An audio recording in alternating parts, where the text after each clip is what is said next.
We human beings can get confused about the priorities of life. How many of us from time to time have paid too much attention to our jobs or our positions within a company, our house or our mortgage, our cars or our workshops, our favorite sports teams or our fantasy football leagues?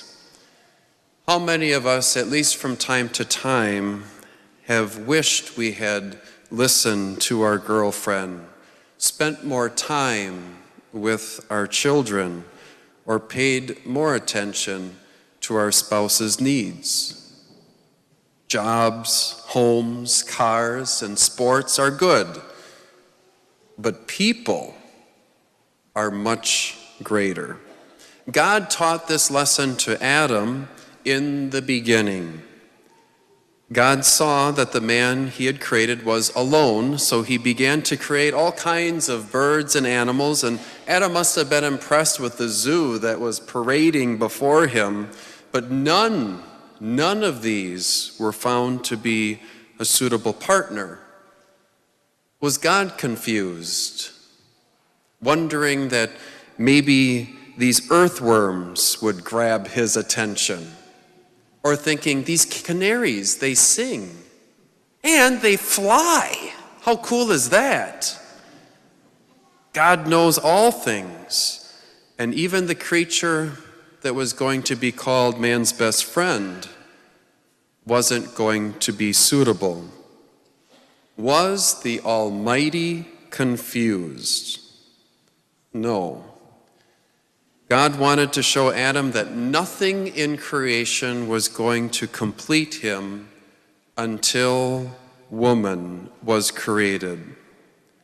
Why was nothing else suitable? Because Adam had free will, and he was able to choose to love.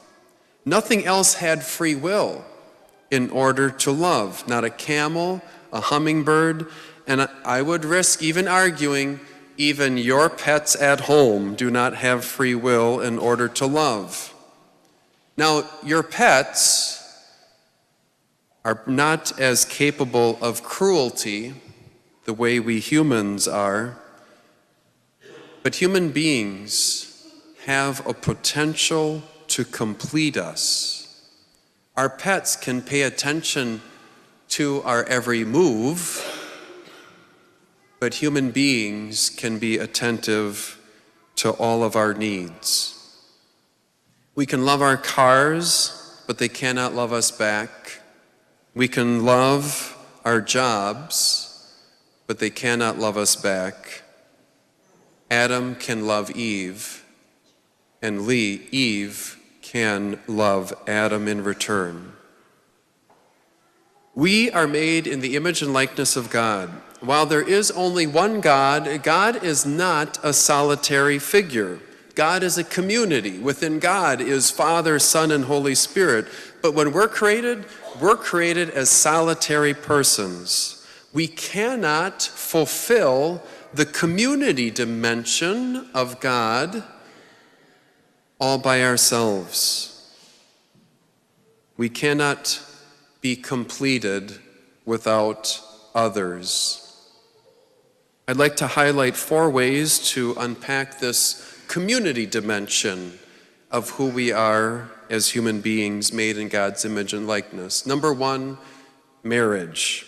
The creation stories of Genesis focus on this most intimate sharing of persons, describing marriage as being established by God between a man and a woman, and that a man leaves his father and mother and clings to his wife, and the two of them become one flesh.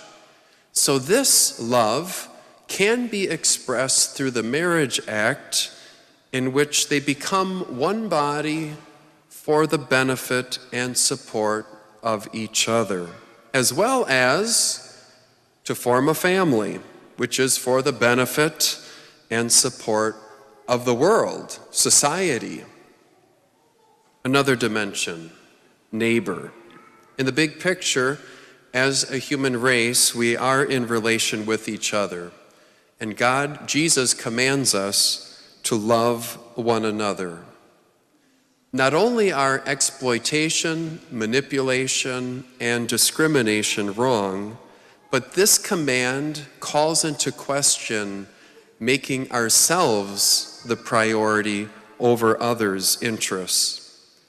Christ commands, love one another as you love yourself. And this means things like poverty and illiteracy are social sins. We are responsible for each other. It also means that the legalization of abortion is the great social failure and crime. A third dimension, family of God. To explain the command to love your neighbor, Jesus offers this parable of the Samaritan. Everyone, even a Samaritan, even our enemies, are our neighbor, and we are to wish and act for their benefit. But there's a difference between neighbor and brothers and sisters in the family of God. In baptism, we have actually become sisters and brothers, including those of other Christian denominations, because we have been given a share in God's divine nature, which will happen for Greg in just a few minutes. Fourth dimension, incarnation. When the Son of God took on human nature, he became one of us, one member of the human family. And the second reading says that those who are being consecrated for glory are so intimately connected to Jesus, the Son of God, that he can be called brother. God is our brother. We are not alone. So today's lessons, we need to be in relation with others in order to be God-like.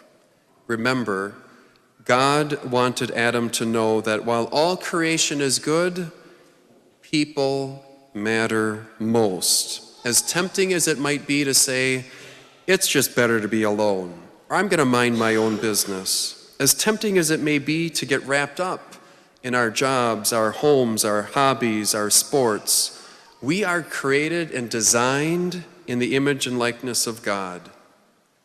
And as such, a fulfilling life is centered in community, both God and each other. Let us stay grounded in this and not let the rest of creation grab our attention and confuse our priorities. We have been given what matters most. We have been given each other.